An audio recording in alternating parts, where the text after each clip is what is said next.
Look Outreach is underwritten by the generous support of Munter Enterprises. Family owned and operated since 1972, integrity is important, as our family name is on every project. Our word is our bond. Munter Enterprises. Just build it.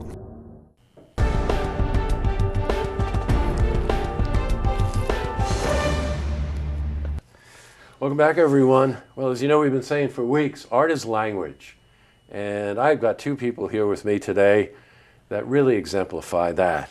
John Anthime Miller, welcome, and Jonathan Theme.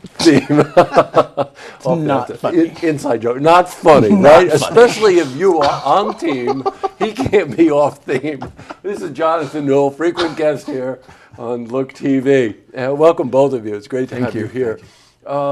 You, as usual, I said this to them before we went on air, that, you know, our music show Tracks, we featured both of these gentlemen. John performed solo cello, to this day, the finest, most unusual tracks we've done.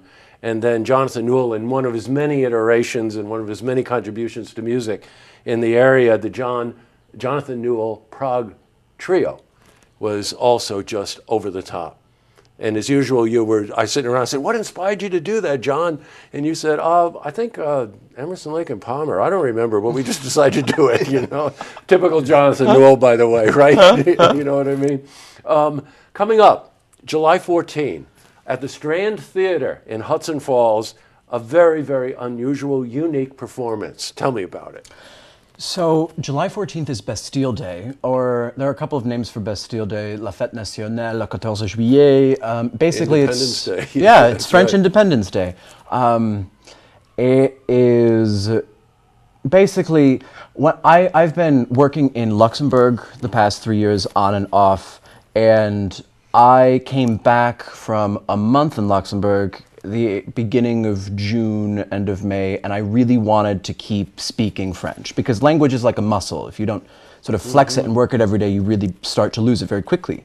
And so I asked Jonathan whether or not I would be able to do a Bastille Day concert at the Strand, partially because I wanted to continue speaking French, working on French music, and because I love playing French cello music, but also because I really think that, you know, being able to celebrate Bastille Day is a wonderful thing to be able to do in America. I think it's particularly relevant right now, especially. You know, without getting into the history of Bastille Day, but you're talking about a war that wasn't really popular with the French people you might have at heard the of time. It. The American Revolution. Right. They also had a leader that didn't turn out to be, I think, what they expected. So we're going to leave it there on the political front. But there's relevance throughout history, as usual, history repeating itself, right, in many, many ways, but a wonderful way to celebrate. Interestingly enough, you, in your imagination fueled, you were thinking the same thing, which I find pretty remarkable. Right. We had always wanted a Bastille Day celebration, and really just to celebrate the French culture in our area. Hudson Falls is a French settlement. There's a lot of the streets there, La Barge, La Claire, Lafayette, Notre Dame. Right, sure. And my mother's French, so I wanted to be part of all of that. So we hadn't found an act until John had approached us. So once he did, I said, finally, we're going to have a Bastille Day celebration. Now, I have to ask you about the program, okay, because it's pretty, I know what it is. It's pretty exciting. You're pretty much going to break it up into two sets, right? You will have an accompanist. Yes. But let's talk about the first set. So it's still kind of living and changing, but right now I have I think the first piece of music I ever played in middle school, like the first proper cello sonata by a composer named Jean-Baptiste Preval, a French classical composer. I'll be playing his C major sonata. I'll be playing some Fauré, two pieces by Saint-Saëns, a lovely piece by Jules Massenet, and then the second set is more modern, if you'd like, but really it's sort of like the French pop music of the mid-20th century, typical music of Edith Piaf, Jacques Brel, who is Belgian, but like I said, we'll forgive him that. Right over my head, right over there.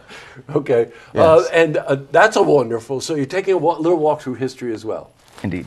That's nice. Now, And the second half, you're singing. I am. Right. And there are 2 pieces where I'm accompanying myself on piano as well. Now, but while you're playing cello, you're also going to have piano accompanying. Yes. Okay, who's performing with you? My accompanist is my dear, dear friend and teacher from high school. Her name is Pamela Granger. Oh, from Glens Falls. Mm-hmm. Yes, right, absolutely. Hello, Pamela.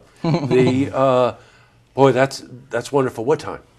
7:30 on Friday. 7:30 on Friday. If you haven't been over to the Strand Theatre yet, you and I were joking about this. Field of Dreams over there, without a doubt, right? If you build it, they will come.